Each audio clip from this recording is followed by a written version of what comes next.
நல்ல கருத்து தான், அது வரவேற்கத்தக்க ஒண்ணு.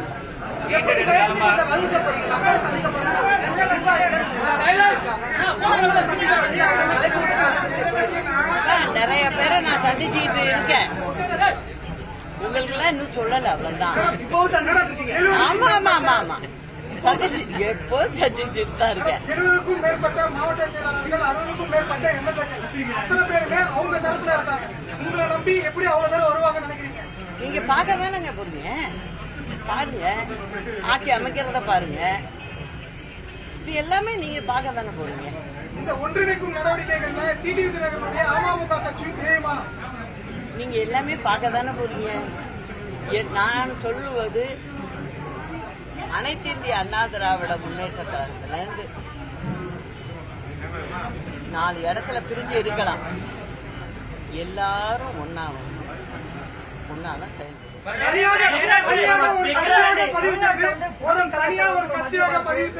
தமிழ்நாட்டுல போதை கலாச்சாரம் ரொம்ப அதிகமா இருக்கு, இளைஞர்கள் முதல் வரைக்கும் இருக்காங்க, எப்படி பாக்குறீங்க? அதாவது இப்ப எப்படி இருக்குன்னா, 1 கிலோ 2 கிலோ அப்படின்னு போதைப் பொருள்லாம் எடுத்துட்டு போனாங்க. இப்போ இந்த அரசாங்கம் 4வது வருடத்துல இருக்கு. அதனால இப்ப எப்படி வருதுன்னா 3000 கிலோ 4000 கிலோ 5000 கிலோன்னு எடுத்துட்டு போயிட்டு இருக்காங்க. இதுக்கு அரசாங்கம் உறுதுணையா இருக்கிற மாதிரி தான் எனக்கு தெரியுது. மேடம், மாநிலத்துல பாஜக தான் ஒரு நிரந்தர எதிர்கட்சியா இருக்குதுன்னு சொல்லி பேசிட்டு வராங்க. இப்ப தற்பொழுது அதிமுக போட்டியிடல, அவங்க சொல்றது சரியா அப்படின்றது உறுதிப்படுத்துற மாதிரி தானே இருக்கு. நாடாளுமன்ற தேர்தலில் பல்வேறு தனிப்பட்ட ஒருத்தங்களுடைய செய்தியை வச்சு நம்ம எதுவுமே கணிக்க முடியாது. எப்போதுமே மக்கள் என்ன முடிவு பண்றாங்கன்னு தான் பார்க்கணும்.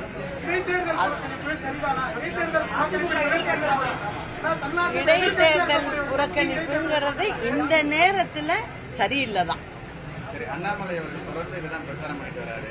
பிரதான எதிர்கட்சி பாஜக தான். ஒவ்வொரு கட்சியிலையும் ஒரு தலைவர்னு போட்டிருப்பாங்க, அவங்க கட்சியை நடத்தணும், அவங்கவுங்க சொல்லுவாங்க தான், அதையெல்லாம் நம்ம எடுத்துக்கிட்டு பேச முடியும். அதிமுக போட்டியிடாத சூழல் தான் இந்த கேள்வி எழுது. உண்மையிலேயே பிரதான கட்சி எது அப்படின்றது? பிரதான கட்சின்னா அனைத்து இந்திய அண்ணா திராவிட முன்னேற்ற கழகம் தான். அவங்க நிக்கலேன்னு சொன்னது பெரிய தவறு தான். மீட்டெடுப்பது தொடர்பாக நிறைய டைம் நம்ம பேசியிருக்கோம், தொண்டர்கள் மத்தியிலே பேசிருக்கோம். இது வரைக்கும் ஒரு முழுமையான செயல்திட்டம் இல்லாத தொண்டர்கள் மத்தியில ஒரு சுரக்கம் ஏற்படாதா? ஏற்படல. நம்பி வருவாங்க. தொண்டர்கள் மீண்டு வருவாங்கங்கிறதல்ல, இருக்காங்க தொண்டர்கள். அதனால அதுல அதிமுக சைடுன்னு நீங்க தான் பிரிச்சு பேசுறீங்க, அந்த மாதிரி ஒரு நிலைமை இல்லை. தேர்தல் கூட்டணி அமைச்சிருக்காங்க இல்லையா மேடம், தேர்தல் கூட்டணியில பாஜகவை விட்டு பிரிந்து களம் காண்பது என்பது சரியான ஒரு முடிவு நினைக்கிறீங்களா? இந்த தேர்தல்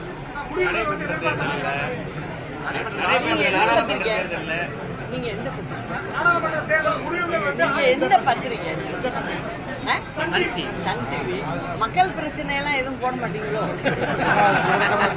இல்ல மக்கள் பிரச்சனை எதுவுமே பேச மாட்டீங்களா சன் டிவில? மக்கள் பிரச்சனையே பேச மாட்டீங்களான்னு கேக்குறேன்.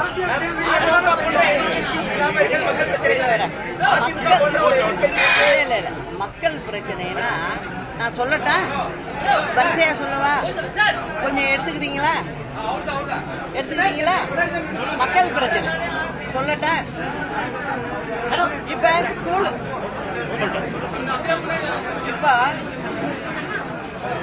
ஸ்கூல் முடிஞ்சிருக்கு, இப்ப ஆரம்பிக்க போறாங்க. இப்போ திமுக அரசாங்கம் 4வது வருஷம், திமுக அரசாங்கம் இப்போ 4வது வருஷம் இல்லையா? நடக்குதுல்ல, 4வது வருடம் நடக்குது. பள்ளி குழந்தைகளுக்கு அம்மா காலத்துல 11 வகையான பொருள்கள் கொடுக்கப்பட்டது. அதுல ஒண்ணு அதாவது 8ஆம் கிளாஸ் வரைக்கும் சில பொருள்கள் கொடுப்பாங்க. 10th முடிச்சு 11th போகும்போது மடிக்கணினி கொடுப்பாங்க. திமுக 3 வருஷம் முடிஞ்சு 4வது வருடத்துல இப்ப இருக்கு. மடிக்கணினி கொடுத்துருக்கா? கொடுக்கல. ஏன் கொடுக்கலங்கிறது என்னோட கேள்வி. அது சம்பந்தப்பட்ட கல்வி அமைச்சர் 3 ஆண்டு காலமா என்ன சொல்லிட்டு இருக்காரு? நாங்க மடிக்கணினி கொடுக்கறதா அல்லது டேப் கொடுக்கறதா அப்படின்னு சொல்லிட்டு இருக்காரு. 4 வருடம் ஆயும் இன்னும் முடிவெடுக்கல அவங்க.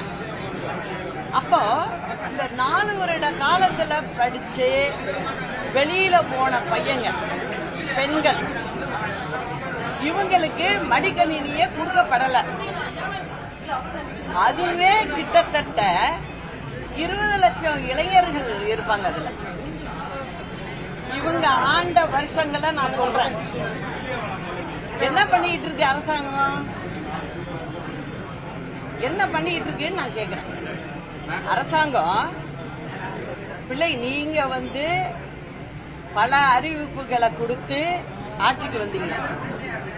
மடிக்கணினி கொடுத்தீங்களா? என்னோட கேள்விக்கு பதில் வேணும். 4 வருடமாக நீங்க மடிக்கணினி கொடுக்கலாமா அல்லது டேப் கொடுக்கலாமா அப்படின்னு நீங்க யோசிச்சுட்டு இருக்கீங்க. உங்க வீட்டு பிள்ளைங்க காஸ்ட்லியான மடிக்கணினி வச்சிருக்கோம், டேப் வச்சிருக்கோம், 2 சேர்த்து கூட வச்சிருக்கோம். ஆனா ஏழை எளிய வீட்டு பிள்ளைகளுக்கு அந்த மடிக்கணினி கொடுக்காததுனால எவ்வளவு பிரச்சனைகள் தெரியுமா? அதுங்களுக்கு அதை ஆபரேட் பண்ண தெரியாது. 11ஆம் கிளாஸ்ல அந்த புள்ள கத்துக்கிட்டு இருக்கோம். 2 வருஷம் அனுபவம் அதுக்கு கிடைச்சிருக்கும். அந்த அனுபவம் அந்த குழந்தைகளுக்கு கிடைச்சிதா? இல்ல. நீங்க என்னையா ஆட்சி பண்றீங்க? அதே மாதிரி யூனிஃபார்ம் பிள்ளைங்களுக்கு விலை இல்லாம கொடுக்கிற யூனிஃபார்மா இருக்கட்டும், பாட புத்தகங்களாகட்டும், இது எதுவுமே சரிவர கொடுக்கல இந்த அரசாங்கம். கிட்டத்தட்ட ஒரு ஆண்டு முடிஞ்சு டிசம்பர் மாசத்துக்கிட்ட வர்றப்ப இவங்க என்ன பண்றாங்க? அப்பதான் ஒரு யூனிஃபார்ம் கொடுக்கறாங்க. அம்மா இருந்தப்ப ஒவ்வொரு குழந்தைக்கும் 4 செட்டு 4 நம்பர் கொடுப்பாங்க. இப்ப 1 கொடுக்கறதுக்கு சரினத்தான் போடுது இந்த அரசாங்கம். கொடுக்குதா? அடுத்தது 4500 கோடி பஸ்ஸுக்குன்னு ஒதுக்கின பணம் அப்படியே இருக்கு. எத்தனை வருஷமா இருக்கு? 4 ஆண்டு காலமா இருக்கு. ஒரு பஸ் வாங்குனீங்களா நீங்க? சென்னையில இவ்வளவு பிரஸ் இருக்கீங்க. சென்னையில போய் ஒவ்வொரு இடத்துலயும் போய் பாருங்க. டைடல் பார்க் பக்கத்துல போய் நின்னு பாருங்க. நைட்டு 9 மணி 9:30 மணி ஆனாலும் பெண் பிள்ளைகளும் பையங்களும் வயது முதிர்ந்தவர்களும் பஸ்ஸுக்காக காத்து கிடக்குறாங்க சென்னையிலேயே. இதுக்கெல்லாம் யாரு காரணம்? இந்த அரசாங்கம் தான் காரணம். திமுக அரசு தான் காரணம். ஏன் நீங்க பஸ் வாங்கல? பஸ் வாங்கி விட வேண்டியதுதானே? ஏன் பஸ் வாங்கல நீங்க? வெளியில என்ன தெரியுமா சொல்றாங்க? பேரம் பேசுறாங்க. அதனால அவங்க பணம் கேட்கறாங்க, எங்களால கொடுக்க முடியல, அதனால பஸ் வாங்க முடியாம நிக்குது. இப்ப நான் கேட்ட கேள்விக்கெல்லாம் பதில் சொல்லுங்க. அவங்க என்ன பண்ணிட்டு இருக்காங்க? இப்ப ஒவ்வொரு இடத்துலயும் போய் ஒரு பெரிய கூட்டத்தை திரட்டி என்ன பண்ணிக்கிட்டு இருக்காங்க? அவங்களுடைய கையாளாகாத தனத்தை மறைக்கிறதுக்கு முப்பெரு விழாங்கிறது, அந்த விழா இந்த விழாங்கிறது. இதுக்கா மக்கள் உங்களுக்கு ஓட்டு போட்டுச்சு? வாக்கு போட்டது இதுக்கா? இன்னைக்கு போய் பாருங்க சிட்டியில நைட்டு யாரும் போய் ஒரு பெண்களா இருக்கட்டும் இளைஞர்களா இருக்கட்டும் வேலை பார்த்துட்டு வீட்டுக்கு எத்தனை மணிக்கு போய் சேர்றது, எத்தனை மணிக்கு போய் சாப்பிடுறது, எத்தனை மணிக்கு படுக்கிறது, மறுநாள் டியூட்டிக்கு எத்தனை மணிக்கு வந்து சேர்றது? இந்த லட்சணமா போயிட்டு இருக்கு அரசாங்கம். நீங்க அவங்களோட பத்திரிக்கை, அவங்க சப்போர்ட் பண்ற டிவி என்ன பண்றீங்க? வேற ஏதோ கேட்டுக்கிட்டு இருக்கீங்க.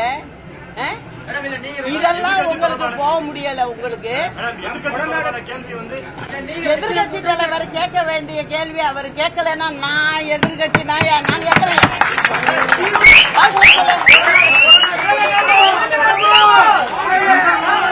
பாருங்க, நான் அரசாங்கத்தை கேட்கக்கூடிய துணிச்சல் எனக்கு இருக்கு. எனக்கு வலி இருக்கு, மடியில கனம் இல்ல, வலியில பயம் இல்ல. நீங்க என்ன பண்ணிக்கிட்டு இருக்கீங்க? ஒரு கொடநாடு கேச வச்சுக்கிட்டு இந்த திமுக என்ன வேலை பண்ணிக்கிட்டு இருக்கு? என்ன வேலை பண்ணிக்கிட்டு இருக்குது ஊருக்கே தெரியுது, உலகத்துக்கே தெரியுது. அதனால ஆமா, நீங்க இப்ப என்ன சொல்றீங்க? அதாவது இருக்காங்களா இல்லையாங்கிறது அடுத்த பிரச்சனை. உங்களுடைய விசாரணையே ஆமா வேகத்துல போகுது. நீங்க வந்து அரசாங்கங்கிறீங்க, போலீஸ் அப்படி வச்சிருக்க இப்படி வச்சிருக்கேங்கிறீங்க. ஆனா உங்களால அந்த கேஸ முடிக்க கூட வக்கில்லையே உங்களுக்கு.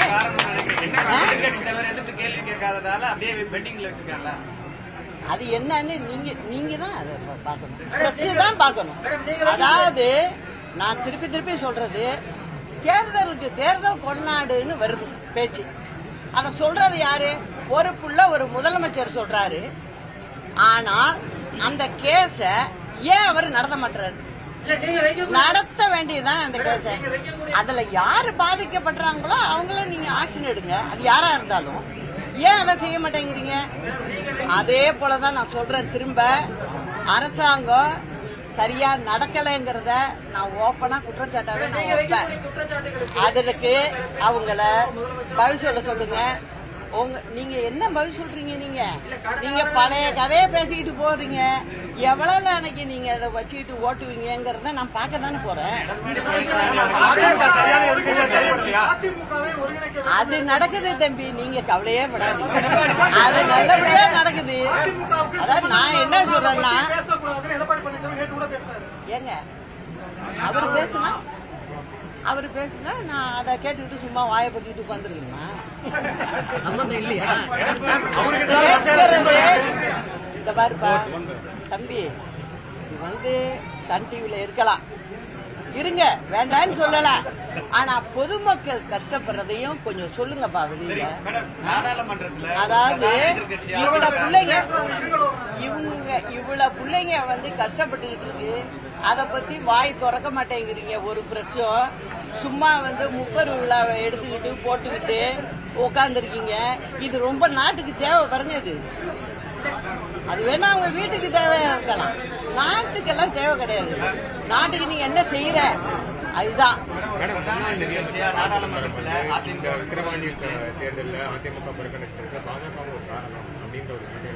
நான் சொல்றேன் திமுக தான் காரணம்.